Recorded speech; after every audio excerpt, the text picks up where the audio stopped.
नमस्कार, राजस्थान समता मंच में आपका स्वागत है। आज होटल शक्ति पैलेस में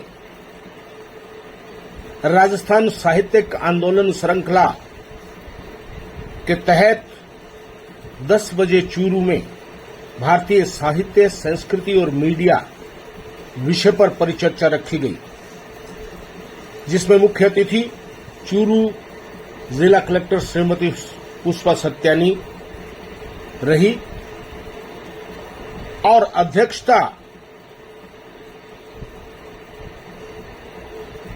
आयोजक अनिल सक्सेना ने की। इस अवसर पर चूरू साहित्य, सांस्कृतिक और मीडिया जगत के लोग उपस्थित रहे। अनिल सक्सेना ललकार ने 2011 से राजस्थान के प्रत्येक विधानसभा क्षेत्र में भारतीय साहित्य और पत्रकारिता के उच्च मानदंड स्थापित करने और साहित्यिक उन्नयन के हेतु इस तरह के कार्यक्रम किए जा रहे हैं और राजस्थान मीडिया एक्शन फोरम द्वारा ये आयोजन किया गया। देखिए एक रिपोर्ट। लगातार बैठे रहे, दिन भर बातें करते रहे, इसका मन रहता है, लेकिन चूंकि आदरणीय मुख्यमंत्री महोदय की मुख्य अतिथि में कार्यक्रम होना है, एम को भी जाना है, तो मैं सीधे आदरणीय जिला कलेक्टर महोदय से अनुरोध करूंगा कि वो अपना आशीर्वाद हमें इस कार्यक्रम में दें। लेकिन हमारी कोशिश ये रहनी चाहिए कि जो चीजें हमें जिंदा रखने वाली है, जो हमारे समाज में नैतिकता को जिंदा रखने वाली है, जो हमारे समाज में विचार को जिंदा रखने वाली है, ऐसी चीजों को, साहित्य को, संस्कृति को हमें जिंदा रखने की कोशिश करनी चाहिए। और मैं साधुवाद देना चाहता हूँ आदरणीय अनिल सक्सेना जी, ललकार जी को, कि वो पूरे राज्य में इनका मूल क्षेत्र पत्रकारिता है, लेकिन पत्रकारिता और साहित्य को, क्योंकि ये दोनों चीजें एक दूसरे से कहीं न कहीं जुड़ी हुई हैं। अब जो है ये एक्चुअली थोड़ा नाम टिपिकल सा है, बट मीडिया भी है, एक्शन भी है, और आप देखिए कि साहित्य की भी चर्चा की जा रही है। तो मुझे लगता है कि कुल मिलाकर ये बहुत ही अच्छा सा पैकेज आपके सामने लेकर आया अनिल जी। एंड बहुत कम लोग, अब मैं देख रही हूँ कि सीरियसली पत्रकारिता में तो फिर भी काफ़ी नंबर्स बढ़ रहे हैं, बट साहित्य की अगर बात की जाए तो, और हिंदी साहित्य या राजस्थानी साहित्य की बात की जाए तो अब जो नंबर है वो बहुत कम हो रहा है। और जैसे कि अजय जी बता रहे थे कि पढ़ना लिखना तो आजकल सिर्फ स्टडीज़ तक ही सीमित रह गया है स्टूडेंट्स का मोस्टली, पर फिर भी बहुत अच्छा लग रहा है आप युवाओं को देखकर यहाँ पर कि अभी भी उतने हालात ख़राब नहीं हैं, अभी भी बच्चे जो हैं इस फील्ड में आना चाह रहे हैं और अपनी प्रतिभा इस फील्ड में दिखा रहे हैं, तो मुझे बहुत अच्छा लग रहा है। और चूरू के लिए जैसा भी बात हो रही थी नरशिवा के लिए, तो मैं भी देखकर आई थी उस म्यूजियम को और साहित्य को, और मुझे मतलब उसको बोलते ना कि गूज़बम्स, तो देखकर ही ऐसा लगा कि ऐसा भी अभी है। I mean it was literally very fascinating for me.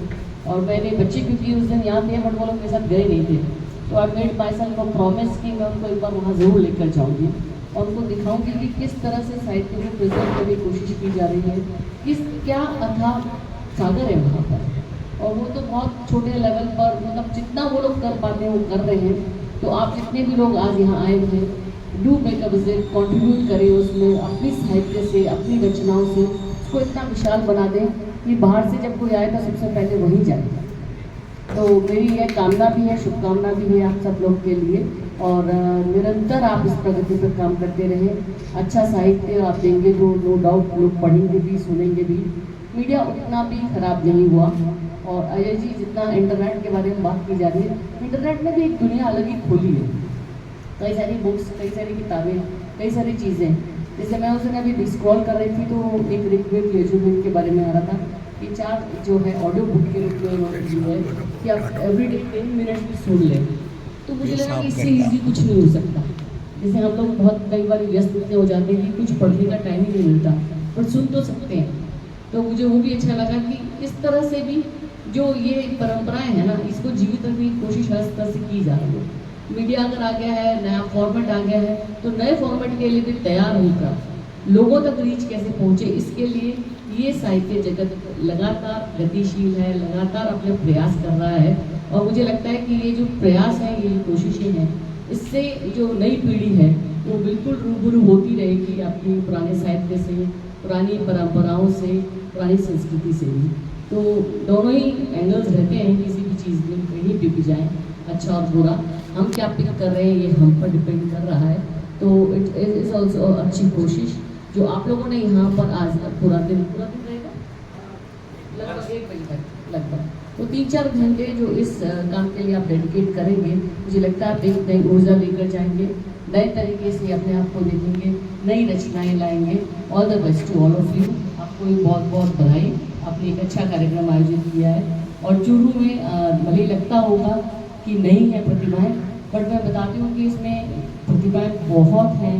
और यहाँ के जब मैं वहाँ गई थी तो मुझे पता लगा कि एक वो बही खाता पड़ा हुआ है, उस टाइम पे 200 साल पहले भी 8 लाख रुपए की एंट्रीज है उसमें।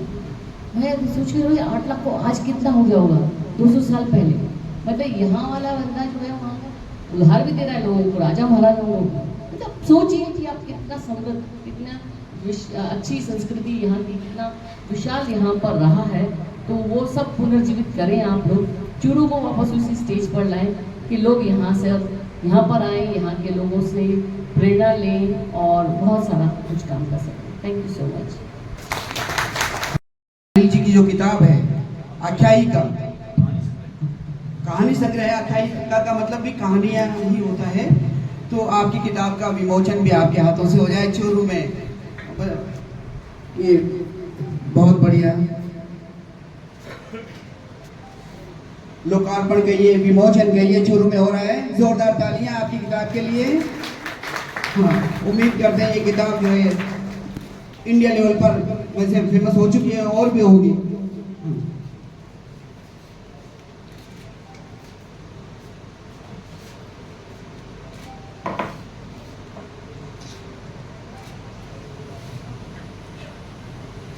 बहुत बढ़िया, बहुत बढ़िया।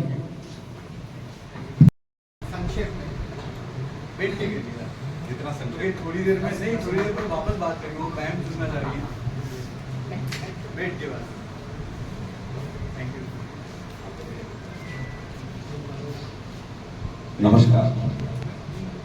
एक वो क्लासरूम टीचिंग की एक आदत होती है,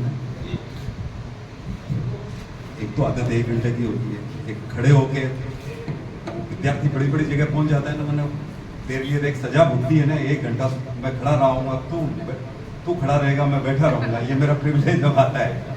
तो जब कोई संचालक, मैं खुद एक संचालक हूँ, जब संक्षेप में कहता हूँ तो मैं पूछ लेता हूँ संक्षेप का अर्थ क्या है, क्योंकि मेरा विस्तार तो घंटों तक है। समय की नजाकत को भी मैं समझता हूँ। और आदरणीय पुष्पा जी से तो पहली मेरी मुलाकात है, विधिवर्धन से, अखबारों से, मीडिया के माध्यम से मिलते हैं तरह तरह के लोगों से। अनिल जी से भी मिला हूँ। ललकार शब्द जो आता है तो महाराणा प्रताप की नगरी से है तो ललकार शब्द फिट बैठता है, लेकिन हिस्ट्री का आदमी हूँ तो मैं हिस्टोरियोग्राफी में जाता हूँ। इतिहास लेखन, इतिहासकार का भी इतिहास क्या है, क्यों कर रहा है, क्या स्वार्थ है, क्या मंतव्य है, क्या निमित्त है, क्या उद्देश्य है, क्या चाह रहा है, क्यों चाह रहा है, कैसे चाह रहा है, ऐसे ढेरों प्रश्न सबसे पहले आते हैं। फिर इद्रीस भाई ने कहा ये है, तब एक पुल बना कि अनिल जी से जुड़ते हैं, बात करते हैं। तो बहुत संक्षेप में साहित्य क्या है, मैंने कविता में लिखा साहित्य क्या है वो सुनाता हूँ। तो मेरे वक्तव्य का एक टुकड़ा तो यहाँ हो जाता है, उसको संक्षेप वहाँ मान लेना। फिर कोई संस्कृति पे बात करनी हो तो संस्कृति पे कहना, पत्रकारिता पे करनी हो तो वैसे कहना।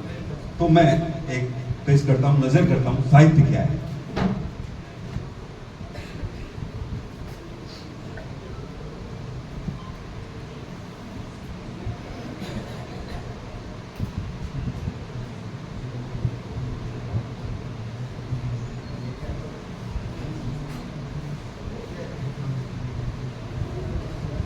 साहित्य, साहित्य यथार्थ आंख, कल्पना की पांख। साहित्य यथार्थ आंख, कल्पना की पांख। कुछ स्वप्न बुने, एहसास चुने, घटनाएं अंकित, अनुभूति प्रकंपित, अभिव्यक्ति चक्रित। अनाहत नाद सुना, शब्दों को खूब धुना, संवेदन की आंच पका, हुआ अनावृत, कुछ रहा ठका। कभी लफ्ज, कभी अर्थ थका, नवरस में डूबा छंद छका, गद्य बना पद्य बना, देखो कितना बना ठना, ऊपर दिखता उल्लास घना, भीतर पर है दर्द घना। माँ धारण करती जैसे है, माँ धारण करती जैसे है, होती रचना भी वैसे है। प्रसव पीर वही सही वही है, रचा अगर तो पीर सही है। सृजन का विधान यही है, कहो इसे तुम गीत गजल कविता कथा कहानी हास्य व्यंग या जीवन गाथा, मन की ही तो बात कही है। साहस भरता अवगुण हरता, प्रेरित करता चढ़ता चढ़ता, नाम भले वो कुछ भी धरता। नित्य वही अनित्य वही तो, भाव विचार अर्थ सहित, अक्षर अक्षर औचित्य वही तो, चुभन स्पंदन लालित्य वही तो, कहो कमल साहित्य वही तो साहित्य। इस चरण में मैं साहित्य पर अपनी इस बात के साथ अपनी बात पूरी करता हूँ, ताकि आप समय पर अपना पहुंचे, क्योंकि परीक्षा वगैरह आज कई तरह का है, इनका विशेष दायित्व होता है, मैं जानता हूँ। और आपका भी अभिनंदन अनिल जी, आपका भी अभिनंदन, धन्यवाद। ये परिचर्चा कोठारी साहब ने कि इसके पीछे उद्देश्य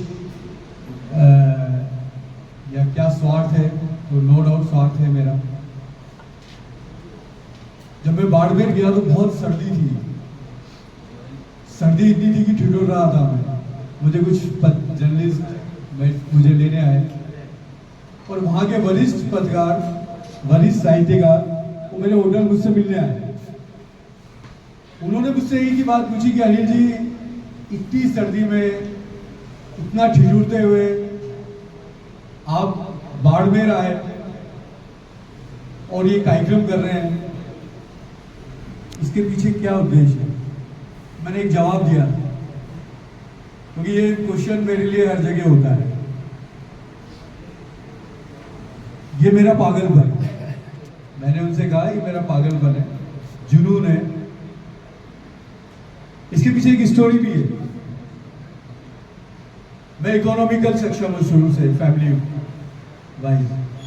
2013 में मेरा एक्सीडेंट हुआ। डॉक्टर्स ने मना कर दिया कि भाई बचेंगे नहीं। वाइफ को कह दिया कि भाई अपने रिश्तेदारों को बुला लिया जाए। बहुत पैसा था मेरे पास, वेंटिलेटर पे था मैं। चूंकि उन दिनों मेरे जो अकाउंट थे वो एक सहकारी बैंक में थे। मैं हमेशा लोकल को ज्यादा प्राथमिकता देता हूँ, मेरा नेचर है। उन दिनों एटीएम नहीं होते थे उस बैंक के, सहकारी बैंक के।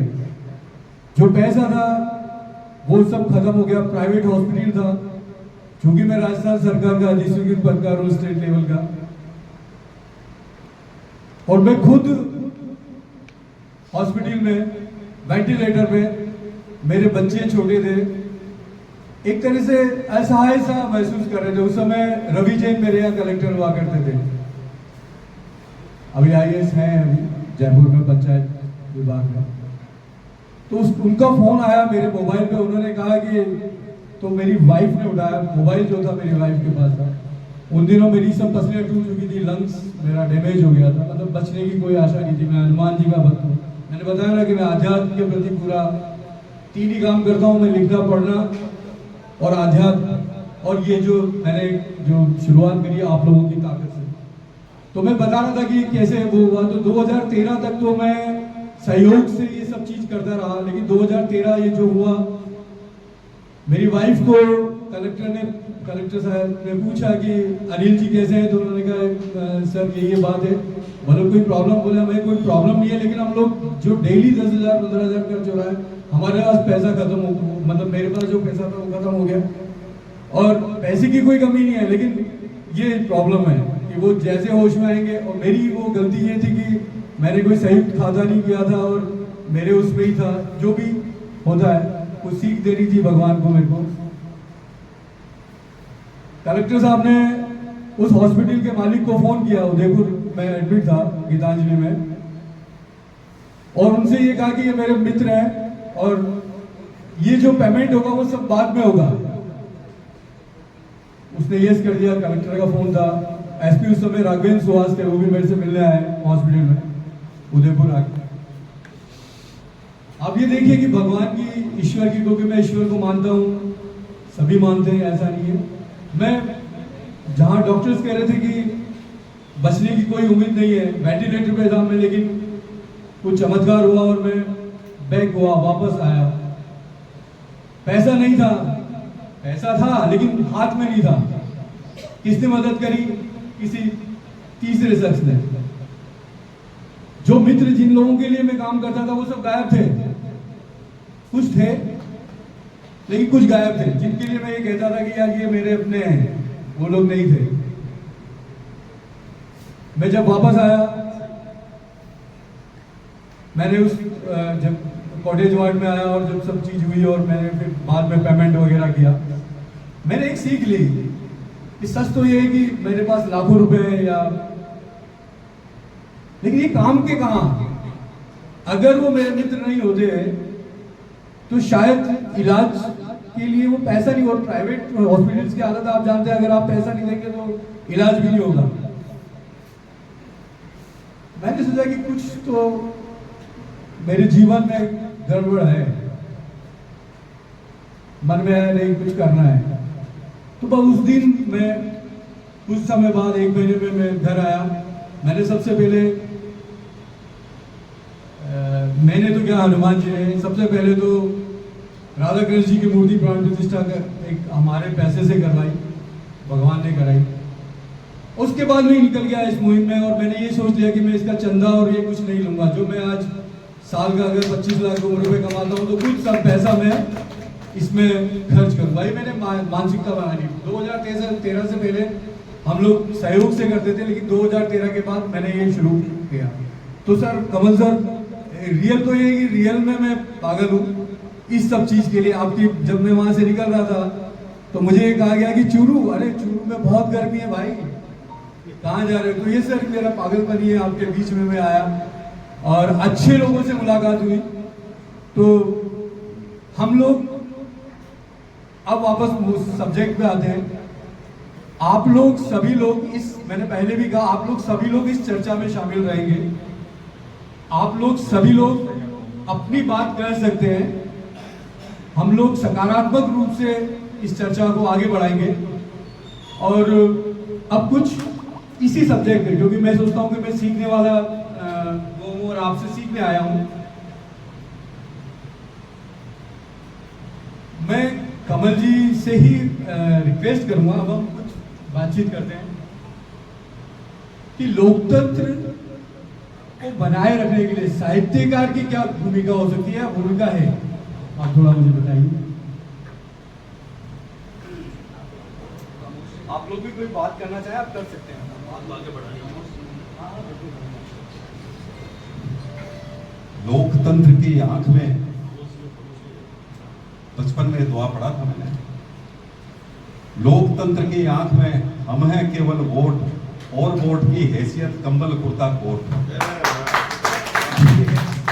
70 के दशक में ये पढ़ा था। क्या कहने हैं गांव के, जब से हुआ विकास, पहले रहा 1000 में अब 100 में उपवास। तो इन दोहों से लोकतंत्र की एक समझ बननी प्रारंभ हुई। आज कई बार मुझे लगता है हम ओवर डेमोक्रेटिक तो नहीं हो गए। एक अखबार ने छापा, ईवीएम, मोबाइल अंदर गया, ओटीपी था, उसे ईवीएम खुल गई। मैं ईवीएम से बहुत गहराई से जुड़ा हूं, क्योंकि प्रशिक्षण का जो क्रम था उसका मैं जिले का प्रभारी रहता। तो ईवीएम में ओटीएम कहाँ होता है, ओटीपी कहाँ होता है, खुलेगा कहाँ से? वो तो फिजिकली बंद है, उसका बटन है, उससे वो खुल जाएगा। तब तक ट्विटर में चालू हो गया। एक दौर देखिए आप, हिंदुस्तान समाचार पत्र से भावताव पढ़ते थे व्यापारी और उसके हिसाब से अपना लेन देन करते थे। 2 दिन बाद तो वो अखबार मिलता, उसके भावताव सत्तावर्त चलते। और आज एक एक क्षण क्षण उस अखबार ने छाप दिया, उस पर ट्विटर आ गया, उस पर आगे कार्रवाई चल पड़ी, आंदोलन हो गए, चालू हो पड़े, लोकतंत्र को बचाने के लिए कारवा चल पड़ा। क्या है ये, कितना फास्ट। फिर वहां से चुनाव आयोग जागा, उसने प्रेस कॉन्फ्रेंस की, भाई ओटीपी तो होता ही नहीं है, कोई जरूरत ही नहीं होती है उसमें। तब तक स्पष्टीकरण आते और आते अखबार ने अपना वो आर्टिकल हटा लिया। ट्विटर पे आज भी वो मौजूद है सारी चीजें। तो कई बार लगता है हम ओवर डेमोक्रेटिक हो गए हैं। कई बार लगता है डेमोक्रेसी की परिभाषा क्या है? क्या केवल एक भीड़, लोग, एक उनका रुझान, एक झुकाव? क्या लोकतंत्र का मतलब पार्टियों के प्रति अपनी प्रतिबद्धता, या उनके उन नेताओं के प्रति अपनी प्रतिबद्धताएं? आखिर है क्या? तो संस्कृति से जो आपने प्रारंभ किया है, संस्कृति एक स्थायी भाव है, सभ्यता उसका ऑपरेशनल भाग है, और उस संस्कृति में ही चाहे वो राज व्यवस्था हो, चाहे अर्थव्यवस्था हो, साहित्य भी उसी का एक अंग है। और मैं पत्रकारिता को भी साहित्य का ही एक अंग मानता हूँ, जो तत्काल है, जो तुरंत चार होगी। जैसे कॉफी है, आपने कॉफी है तो घोटी, साहित्य तो घोट के जो आज की घटना है उनको घोट रहा है, वो पत्रकारिता तुरंत इंस्टेंट कॉफी है। वो पत्रकारिता और साहित्य का ये दोनों का अर्थ है। लोकतंत्र में हम अपनी भावनाएं, अपने उद्गार, अपनी संवेदनाएं, उनकी अभिव्यक्ति का सबसे बड़ा माध्यम लोकतंत्र है। हम अपने प्रतिनिधि अपने माध्यम से चुन सकते हैं। वो प्रतिनिधि कितने कैसे हैं, उनका संस्कार क्या हो, हमारा स्वरूपता। बहुत से लोग तो बंधे हुए हैं, पार्टियों से ही बंधे हुए हैं, पार्टियों से जाते जाते जातियों तक आ गए। जातियों से मैं आपसे रोकूंगा। मेरा एक छोटा सा क्वेश्चन है कि आप लोकतंत्र में साहित्य की क्या भूमिका मानते हैं? बस एक छोटा सा। कोई अलग स्पेशलिस्ट की भूमिका, कोई साहित्यकार या पत्रकार की एक अलग भूमिका होगी, मैं ऐसा नहीं मानता। मैं मानता हूँ वो उसका एक अंग ही है, संस्कृति का ही अंग मान रहा हूँ मैं। तो उसमें जागरण का काम करता है। मैं एक उदाहरण से बताता हूँ। मैंने बचपन में 68-9 में मुरलीधर जी, सारस्वत चाचा राजस्थानी, उनकी एक कविता पढ़ी। बीननी बोट देवड़ने चाली, पहन के डेख रोन की साड़ी, जी मैं चमके तारा तारी, सागे जेठ जी को छोरो मोथो चाले दोरो दोरो। यहाँ देखिए आप, जेठ का बेटा चल रहा है, साथ में साड़ी पहन रखी है, घूंघट है, उससे परिवर्तन कहाँ आ रहा है? तो वो साहित्यकार 68 के आसपास आह्वान कर रहा है, और 2024 में कितना परिवर्तन आ गया है। महिलाओं की वोटिंग पुरुषों से ज्यादा है, ज्यादा प्रतिबद्ध है, वो भागीदारी भी बढ़ रही है, प्रतिनिधित्व भी बढ़ रहा है, नेता भी बढ़ रहे हैं। तो साहित्यकार कल के बारे में एक रोड मैप तैयार करता है। तो उस रोड मैप मुरलीधर जी सारस्वत ने वो रोड मैप इस अंचल का तैयार किया होगा 68 में। वैसे ही हम लोग भी निरंतर रखते हैं, इसके परिष्कार के लिए लिखते हैं, इसमें जो कमी है उसमें लिखते हैं। मेरी बहुत सारी क्षणिकाएं मिलेगी, सैकड़ों क्षणिकाएं, हार जीत पे लिख रहा हूँ, चुनाव पे लिख रहा हूँ, ये सारी चीजें ऐसे सारे लोग लिख रहे हो आप, उसके माध्यम से हम परिष्कार करने का एक प्रयत्न करते हैं। धन्यवाद। हम सब में इसमें समाज शामिल है। हम इन 4 विषयों पर ही अधिक केंद्रित रहे तो अच्छा रहे। लोकतंत्र की बातें, तानाशाही की बातें, राजनीति की बातें, बहुत विषय हैं। तो मुझे लगता है कि रखा है उसका मूल भाव, और उसी बिंदु पर हम बने रहे तो शायद कुछ सार्थक निष्कर्ष निकल सकेगा। बहुत सही है सर, बहुत सही है। मैं अपनी बात जहाँ समाप्त करना चाहता हूँ, मैं वहीं से अपनी बात शुरू कर रहा हूँ। मैंने कहा था कि महफिल में तो एक तुम्हीं को दाद मिली परसों खामोश, महफिल में तो एक तुम्हीं को दाद मिली परसों खामोश, लेकिन कल अखबारों में तो और किसी के चर्चे थे।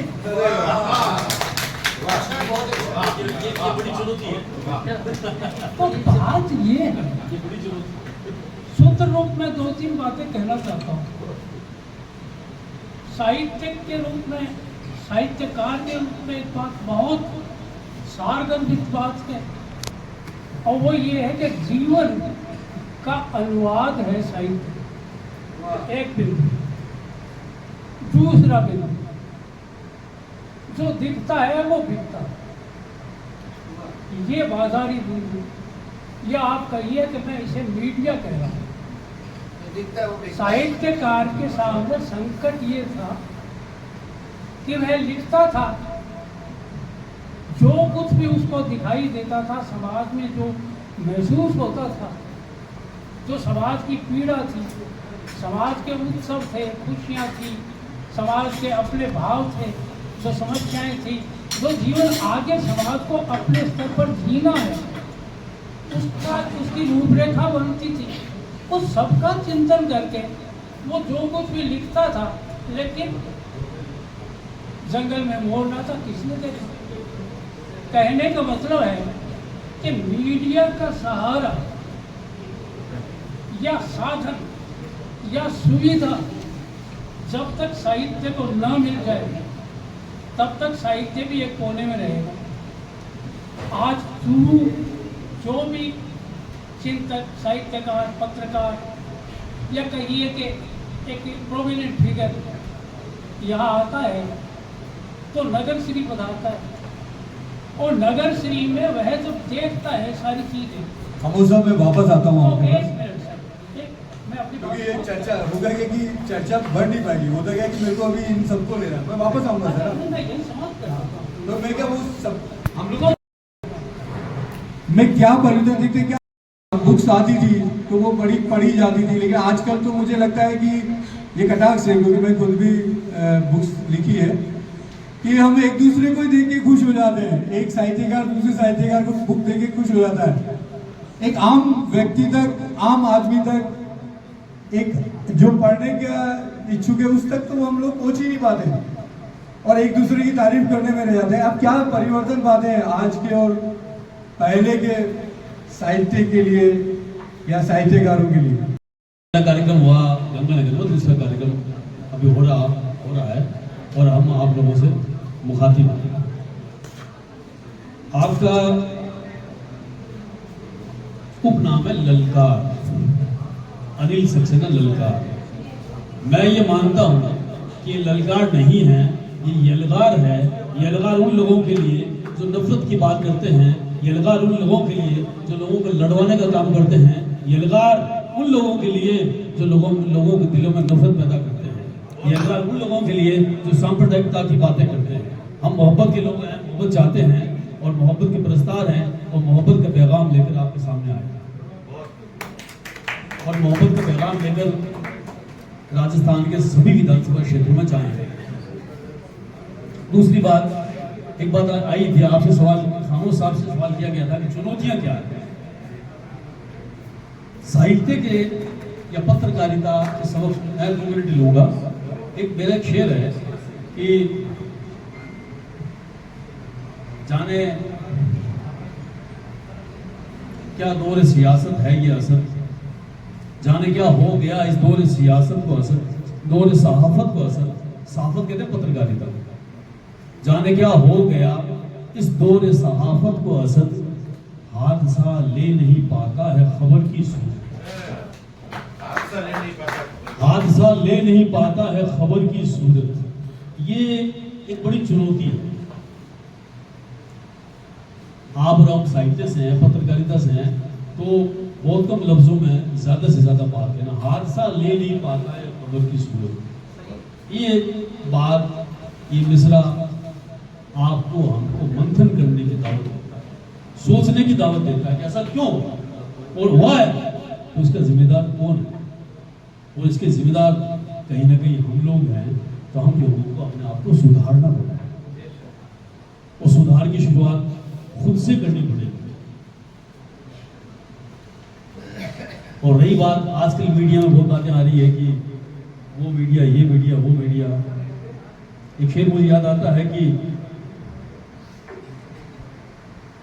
अपना ज़मीर बेचकर खुशियां खरीद लें, अपना ज़मीर बेचकर खुशियां खरीद लें, ऐसे तो इस जहां के तलबगार हम हैं। ये तभी हो पाएगा जब हमारा ज़मीर जिंदा होगा। हमें इधर जाना है या उधर जाना है, सही रास्ता क्या है ये हमारा ज़मीर तय करेगा। और ज़मीर तभी आपको सही रास्ता दिखाएगा जब ज़मीर जिंदा हो, सोया हुआ नहीं हो, जिंदा हो। मर गया है तो बात ही खत्म हो जाएगी। साहित्य की जहां तक बात है, साहित्य ने हमेशा हमेशा समाज का भला किया है और समाज को भला करने की बात की है। अभी एक साथी कह रहे थे कि किताबें हम लोग खुद लिखते हैं, खुद अपने साथियों में बांट देते हैं और खुश हो लेते हैं। ऐसा नहीं है, सिर्फ ऐसा ही नहीं है, ऐसा है लेकिन ऐसा नहीं है, क्योंकि अभी भी अच्छा लिखा जा रहा है, अच्छा पढ़ा जा रहा है, लोग अच्छा सुनना चाहते हैं, लोग अच्छा पढ़ना चाहते हैं और अच्छा लिखा गया है। मैंने गंगानगर में भी एक बात कही थी कि मीर तकीवीर के जमाने में निकात शोरा लिखा गया और उनको पूछा गया कि दिल्ली में कितने शायर हैं, उन्होंने बताया 2.5, सिर्फ 2.5 शायर। कौन कौन है कि वो है। अरे सब मन्नान साहब भी तो हैं कि ठीक है 2.5 नहीं सही, 3 सही, उनको मान लेते हैं। उन्होंने अपनी किताब में शामिल नहीं किया, लेकिन उस जमाने में नजीर अकबराबादी भी थे, उनको शामिल नहीं किया। लेकिन उनके जानने की बात आई गई होगी, लेकिन उनके जानने के 200 साल के बाद जब नजीर अकबराबादी की चीज़ों को देखा गया, परखा गया, तो पता चला, साबित हुआ कि उर्दू का पहला अवामी शायर तो ये है, जंग कवि तो ये है। इसलिए आज जहाँ जहाँ मीर तकीवीर पढ़ाए जाते हैं, गालिब पढ़ाए जाते हैं, वहाँ नजीर अकबराबादी भी पढ़ाए जाते हैं। ये साहित्य की ताकत है। एक वक्ती तौर पर लोग दरकिनार कर सकते हैं, साहित्य अकेडमी में भी वैसा होता है, सब कुछ होता है, सब कुछ चलता है, उस पर ज़्यादा बहस करने की, बात करने की जरूरत ही नहीं है, वक्त भी बहुत कम है।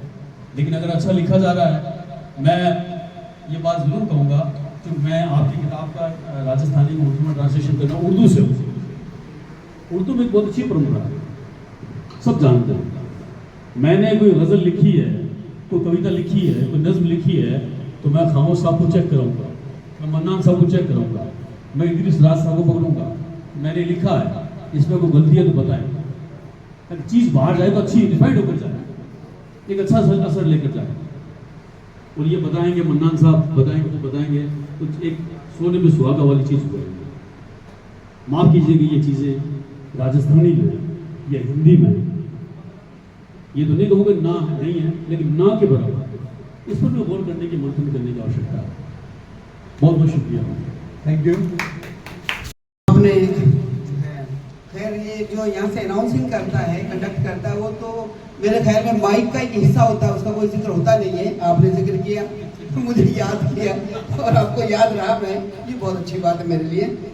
और आपने कहा 2, 3, 4, 5 मिनट बोले, मगर बहुत कुछ बोला जा चुका है। मैं मेरी 2-3 लाइनें सुना देता हूँ मेरे अपने, और जो खामोश जी हैं, कमल जी हैं, तो कहेंगे यार वो किसी बड़ी बात है, लेकिन आप लोगों के लिए नहीं हो सकती है, ठीक है। कहता हूँ कि ऐसी छवि बनाओ, मेरी अपनी सुना रहा हूँ, ऐसी छवि बनाओ ए दोस्तों जहां में, ऐसी छवि बनाओ ए दोस्तों जहां में अपना भी नाम आए हर सच्ची दास्तान में। ऐसी छवि बनाओ ए दोस्तों जहां में अपना भी नाम आए हर सच्ची दास्तान में, और खुशबू से हो वो अत्तर दुनिया का कोना कोना, ऐसी अदा से महको भारत के गुलसिता में। तो पत्रकारों को भी, साहित्यकारों को भी ऐसी छवि बनाने का प्रयास करना चाहिए। और दूसरी बात साहित्य की है तो एहसास की जमीन को पानी पिलाइए। मेरी लाइन पेश करूं सब, एहसास की जमीन को पानी पिलाइए, उसमें खुलूस और प्यार की फसलें उगाइए। पत्रकार लोग और साहित्यकार लोग, एहसास की जमीन को पानी पिलाइए, उसमें खुलूस और प्यार की फसलें उगाइए, और खिलने लगेंगे दोस्तों हर सू वफा के फूल, इंसानियत के दर्द को दिल में बसाइए। ठीक है, तो मैं तो यही कहना चाहूंगा कि अनिल जी का आभार तो व्यक्त करेंगे हमारे गुरु जी श्याम सूर्य जी, है ना। और मैं अपनी बात यही खत्म करता हूँ। मैं तो बहुत शुक्रिया, धन्यवाद। एक वकील आप कुछ बोलना चाहते हैं मेरे ख्याल से, है ना। एक बहुत खुशी में शामिल हुई, इसके बावजूद राजस्थानी जो देश के बाद नहीं हो पाई, इसका कारण क्या है, कोई बता पाएगा मुझे? हाँ प्लीज बताइए। इसका कारण मैं बताऊंगा जी। हम लोगों ने के अंतर्गत जो चिंतन मनन की परिचर्चा का एक शानदार कार्यक्रम यहाँ आयोजित किया गया, उसके मुख्य अतिथि हमारे माननीय जिला कलेक्टर थे। उन्होंने अपने व्यस्त समय में यहाँ आकर के जो समय दिया, इसके लिए फोरम की तरफ से उनका बहुत बहुत आभार बहुत बहुत धन्यवाद। मंच पर जो हमारे शहर के प्रबुद्धजन चिंतक हैं, विचारक हैं, अपनी एक छवि रखते हैं तथा अपनी बातों में वो एक मजबूत स्तंभ है। मैं श्री बनवारीलाल जी खामोश, श्री कमल सिंह जी कोठारी, श्री बनवारीलाल जी दीक्षित, श्री अरशद साहब और राज साहब, इन सब का बहुत बहुत आभार व्यक्त करता हूँ कि इन्होंने अपने विचारों से सदन को अवगत करवाया और हमारे चिंतन को झकझोर करके उन्होंने कुछ हमें सोचने के लिए एक नया एक प्लेटफॉर्म दिया, एक नया हमें कुछ सामग्री दी, जिससे हम अपने आप को आज से चिंतन में लगे। इसके लिए इन सब का मंच पर विराजमान सभी सज्जनों का बहुत बहुत आभार, बहुत बहुत धन्यवाद। कार्यक्रम को लेकर हम लोग भारतीय साहित्य नहीं कोई जरूरी नहीं।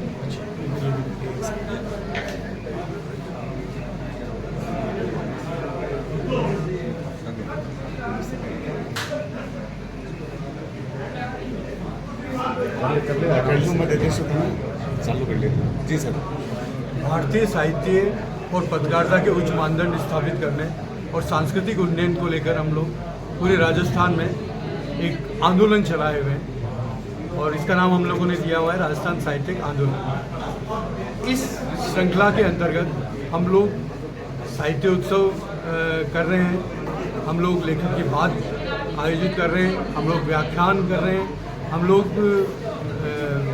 परिचर्चा चर्चा कर रहे हैं। इस तरह का विभिन्न पत्रकारिता, साहित्यिक और सांस्कृतिक कार्यक्रम आयोजित कर रहे हैं। आज जो कार्यक्रम हुआ है उसमें किस तरह की चर्चाएं निकल के आई? आज हमने भारतीय साहित्य, संस्कृति और मीडिया विषय पर हमने यहाँ चर्चा करी। सबने अपनी अपनी बात रखी और सभी ने इसमें सुधार की बात की है। तो सुधार एक सतत प्रक्रिया है और हम लोग इसको दस्तावेज के रूप में इसको लिखित हम लोग इसका वो कर रहे हैं, प्रकाशन कर रहे हैं और कोशिश है हमारी कि ये जो चीज़ें आती हैं, जैसे कमल साहब ने जो बात रखी है, ये जो रखा है अपनी बात, तो ये बात आगे भी जाए और इसको सुधार की ओर हम लोग इसको अग्रसर होते हैं। पत्रकार सुरक्षा कानून की बातें होती है, मैनिफेस्टो में आता है हर बार, लेकिन आज तक लागू नहीं करवा पाई कोई भी ऑर्गेनाइजेशन, कोई भी संस्था जो पत्रकारों के उन्नयन के लिए बनी। इसको किस तरह से लेते हैं? क्या जरूरी है पत्रकार सुरक्षा? नहीं, बिल्कुल जरूरी है और मैं इसका हिमायती हूँ कि पत्रकार सुरक्षा कानून बनना चाहिए। और चूँकि हमारा राजस्थान मीडिया एक्शन फोरम पत्रकार, साहित्यकार और कलाकारों के वैचारिक क्रांति का मंच है, हम लोग अपनी बात को रखने के लिए हम लोगों ने ये जो व्यवस्था है या ये मंच का वो किया है और इसमें हम लोग विभिन्न मांगों के साथ राजस्थान में पत्रकार सुरक्षा कानून लागू करने की भी बात कर रहे हैं। थैंक यू सर, आज के कार्यक्रम को लेकर क्या कहेंगे? आज परिचर्चा सत्र में बहुत सारे लोगों ने अलग अलग डायमेंशन से अपने अपने विचार रखे। विचारों में सहमतियां भी हो सकती हैं, कुछ को लगता है कि भाई पुराना समय बहुत अच्छा था, आज कुछ नहीं हो रहा है। एक एंगल ये भी है कि आज भी सतत हो रहा है, जैसा इन्होंने सक्सेना साहब ने बताया, सुधार की सतत एक प्रक्रिया है, वो भी चलती रहती है। और पत्रकारिता और साहित्य में तो दोनों को अलग कर ही नहीं सकता, दोनों का अनन्य संबंध है आपस में। और सही कहूँ तो संस्कृति के तो सभी अंग हैं, साहित्य भी, संस्कृति भी, लोकतंत्र भी, पत्रकारिता भी। तो इस नाते एक सार्थक बहस चर्चा हुई और उस चर्चा को हम और आगे बढ़ा सकते हैं। ये इस चर्चा को यहाँ प्रारंभ करने के लिए ये इनिशिएशन दिया, इसके लिए मैं इनको साधुवाद करता हूँ। Thank you.